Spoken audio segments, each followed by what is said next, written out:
Hello learners, मैं Anoop sir. आज इस वीडियो में मैं एक्सप्लेन करने जा रहा हूँ क्लास 9th के first chapter the road not taken, जो लिखा गया है सर रॉबर्ट फ्रोस्ट जी के द्वारा। तो उससे पहले थोड़ा सा डिस्क्रिप्शन जानते हैं हम लोग इस पोएम के बारे में। जैसे कि टाइटल आप देख सकते हैं, द रोड नॉट टेकन, यानी वह रास्ता जो नहीं चुना गया या नहीं लिया गया। स्क्रीन पर आप देख सकते हैं, this well known poem is about making choices. ये जो कविता है, सुप्रसिद्ध कविता जो है, यह है चॉइसेस के ऊपर जो है डिपेंड करी, यानी चॉइसेस के बारे में बता रही है कि किस प्रकार से हमारी जो चॉइस होती है, हमारा जो चुनाव होता है, वो हमारे भविष्य को किस प्रकार से परिवर्तित कर देता है, एक छोटा सा चुनाव। And the choices that shape us, और वह सिलेक्शंस, वह चॉइसेस ऐसी जो हमें शेप देते हैं, हमें आकार देते हैं और हमारा भविष्य तय करते हैं। Robert Frost is an American poet who right simply. जो रॉबर्ट फ्रॉस्ट जी हैं वो एक अमेरिकन पोएट हैं और वो चीज़ों को बड़े साधारण तरीके से लिखते हैं, but insightfully about common ordinary experience, यानी अपने साधारण अनुभवों के द्वारा वह बड़े ही गहरे विचारों को व्यक्त करते हैं अपने छोटे छोटे पोएम्स के द्वारा। तो उनके आइए इस पोएम को हम लोग समझते हैं। उससे पहले हम थोड़ा सा डिफिकल्ट वर्ड जो है चाहेंगे वो थोड़ा डिस्कस हो जाएं, जो डिफिकल्ट वर्ड हैं एक एक करके।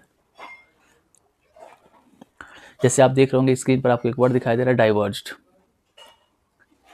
ये जो वर्ड दिख रहा है, separated from another root and went in a different directions, यानी डाइवर्ज की जो मीनिंग होगी, यानी एक बटा हुआ कह सकते हैं, या अलग अलग दिशाओं में बटा हुआ या गया हुआ। ऐसे बहुत सारे वर्ड हैं जिसको हम पहले डिस्कस कर लेते हैं, फिर इसको समझते हैं। थोड़ा सा और नीचे आएंगे तो आप देखिए, आप पाएंगे जो है बेंट, जिसका मतलब झुकाव होता है, झुकना होता है। अंडर ग्रोथ एक वर्ड आप देख पा रहे होंगे यहाँ पे नीचे, देखिए फर्स्ट स्टैंजा में है अंडर ग्रोथ, यानी dense growth of trees and plants, यानी जहाँ पर पेड़ पौधे और झाड़ियाँ बहुत घनी हों, उसको जो है अंडर ग्रोथ वर्ड से यहाँ पर डिफाइन किया है पोएट ने। तो आइए समझते हैं द रोड नॉट टेकन के इस फर्स्ट स्टैंजा को। ध्यान से आप देखेंगे, यहाँ से पोएट कहते हैं two roads डाइवर्ज्ड in a yellow would. उससे पहले मैं आपको बता दूं कि क्या उनकी मनोदशा रही होगी, थोड़ा सा एक्सप्लेन करते हैं कि किस मनोदशा में वो रहे होंगे और क्या डिस्क्रिप्शन के सामने कैसा दृश्य रहा होगा। तो यहाँ पर पोएट जो है एक ऐसे घने जंगल के दोराहे पर खड़े हैं जहाँ से दो रास्ते कटे हुए हैं, और वहाँ खड़े होकर वो कुछ सोच रहे हैं, और जो उनके मन में विचार आए उसको उन्होंने इस पोएम के माध्यम से व्यक्त किया है। जो फर्स्ट स्टैंजा है, स्टार्ट करते हैं। वो कहते हैं to roads diverged in a yellow would. वो बता रहे हैं येलो वुड यानी सूखी पीली पत्तियों से भरा हुआ जंगल, यानी ऐसा जंगल जिसकी पत्तियां, जहाँ सूखी पत्तियां उसके नीचे पड़ी हुई हों, गिरी हुई हों, इसलिए येलो वुड इस्तेमाल किया गया है। तो बताते हैं कि दो रास्ते जो है, पीली पत्तियों से युक्त जंगल में दो रास्ते कटे हुए हैं, मुड़े हुए हैं। And sorry I could not travel both. फिर वो कहते हैं और मैं दुखी हूँ कि मैं उन दोनों रास्तों पर नहीं चल सकता। एंड बी वन ट्रेवलर, और निश्चित रूप से मुझे उन दोनों में से केवल एक को चुनना होगा, इसलिए मैं एक का जो है यात्री बनूं। लॉन्ग आई स्टूड, वह लंबे समय तक खड़े रहे। And looked down one as far as I could, और दूर तक जो है देखते रहे जहाँ तक वह देख सकते थे। To where it bent in the undergrowth, और कहाँ तक देख सकते थे, टू वेयर जहाँ तक इट बेंट मतलब जंगल जहाँ पर क्या हुआ था, झुका हुआ था, इन the under growth. Under growth का वर्ड मैंने आपको पहले एक्सप्लेन किया कि जहाँ पेड़ पौधे घनी मात्रा में हो, झाड़ियाँ घनी मात्रा में हो, जहाँ के बाद से दिखना बंद हो जाए। तो एक बार पुनः मैं एक्सप्लेन करता हूँ। पोएट कहते हैं कि एक पीले पत्तियों से युक्त जंगल में जहाँ दो रास्ते मुड़े हुए थे,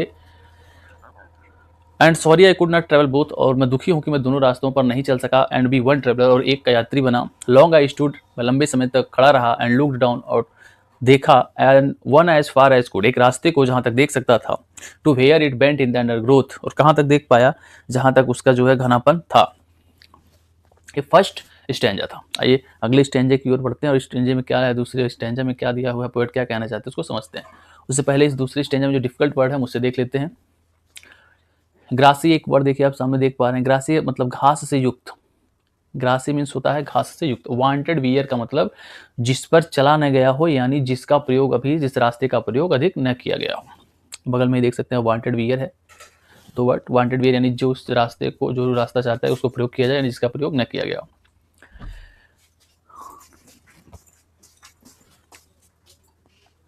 और आगे बढ़ते हैं और एक्सप्लेन करते हैं दूसरे स्टैंजे को।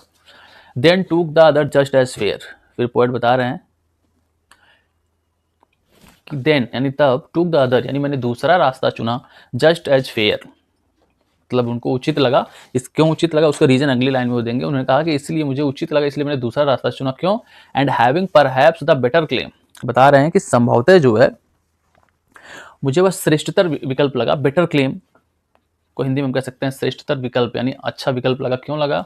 Because it was grassy and wanted wear, क्योंकि जो दूसरा रास्ता था वह ग्रासी यानी घासों से भरा हुआ था, एंड वांटेड वियर, और उसका प्रयोग नहीं किया गया था, यानी वह रास्ते पर घास थी, इससे पता चल रहा था कि उसका इस्तेमाल नहीं किया गया है। इस वजह से राइटर या सॉरी पोएट चाहते हैं कि उस दूसरे रास्ते पर मैं चलूं। Though as far that the passing there had worn them really about the same. फिर वो कह रहे हैं यद्यपि जब मैं आगे उस रास्ते पर बढ़ा, had worn them really about the same, तो मैंने देखा कि उस पर भी उसी प्रकार से घास उगे हुए थे, यानी वह दूसरा रास्ता जो उन्होंने चुना वह भी देखने में जैसा था, आगे चलने के बाद वह भी पहले रास्ते जैसा ही निकला। चलिए आते हैं थर्ड स्टैंजा।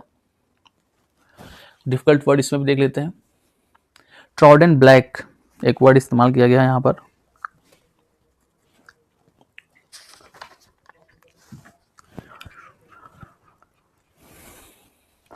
सामने हम लोग देख पा रहे हैं यहाँ पर। And both that morning equally lay in leaves, no step had trodden black. Oh, I kept the first for another day, yet knowing how we leads on to way. I doubted if I should ever come back. चलिए आगे ध्यान देते हैं। फिर poet यहाँ से कहते हैं and both that morning equally ले, यानी उस सुबह जब वह रास्ते पर थे, उस सुबह दोनों रास्ते बिल्कुल एक जैसे थे। In leaves no step had trodden black, यानी उस पर जो है दोनों रास्तों पर पत्तियां बिखरी हुई थी, और वहाँ किसी का भी यानी किसी प्रकार का जो है हलचल नहीं था रास्तों पर, यानी वहाँ जो रास्ते थे वो एक जैसे थे, और कोई भी स्टेप कोई भी कदम नहीं पड़े थे, जैसे वो रास्ते थे उसी प्रकार से दोनों पड़े हुए थे। यानी उससे पता चल रहा था कि आगे चलने पर कि पत्तियां दोनों पर बिखरी थी, ऐसा लग रहा था जैसे दोनों रास्तों पर कोई चला नहीं हो। Oh I kept the first for another day. फिर राइटर खुद से कहते हैं कि मैं एक ही रास्ते पर चल सकता हूँ, और उन्होंने दूसरा रास्ता चुना था, इसलिए उन्होंने पहला जो रास्ता था उसको दूसरे दिन के लिए छोड़ा। येट नोइंग, फिर भी यह जानते हुए, how way Leeds on two way, कि किस तरह से वह रास्ते पर आगे जाते हैं। आई डाउटेड, और अगर चले जाते हैं तो वह कहते हैं मुझे संदेह है, if I should ever come back, कि शायद ही मैं कभी यहाँ वापस आऊँ। लास्ट स्टैंजा देखते हैं। I shall be telling this with a sigh, फिर वो बताते हैं somewhere ages and ages hence. अगली दोनों लाइन कंप्लीट करके हम देखते हैं। बता रहे हैं कि शायद जब बहुत समय बीत चुका होगा, आई शैल बी टेलिंग दिस, तो मैं यह बता रहा होऊंगा विथ अ साई, यानी एक गहरी सांस लेकर के। बता रहे हैं कि जब ऐसा हम चुनाव करते हैं तो उसको जोड़ के फिर हम अभी तो हम केवल वर्ड की मीनिंग देख रहे हैं, इसके बाद हम देखेंगे कि वास्तव में इसका थीम क्या है। तो बताते हैं कि जब बहुत समय बीत चुका होगा तो मैं गहरी सांस लेकर ये बता रहा हूँगा, two roads diverged in a wood, कि दो रास्ते एक जंगल में बटे हुए थे, and I took the one less travelled by, और मैंने वह रास्ता चुना जिसका इस्तेमाल कम किया गया था, and that has made all the difference, और उसी एक चुनाव ने मेरे जीवन में बहुत बड़ा परिवर्तन, बहुत बड़ा बदलाव ला दिया। तो इस छोटे से पोयम के माध्यम से जो पोएट हैं वह बताना चाहते हैं कि किस प्रकार से छोटे छोटे जो हमारे सिलेक्शंस होते हैं लाइफ में, वह हमारे जीवन में कितना बड़ा बदलाव ला सकते हैं। अब यहाँ पर जो रोड शब्द इस्तेमाल किया गया है वो ह्यूमन लाइफ के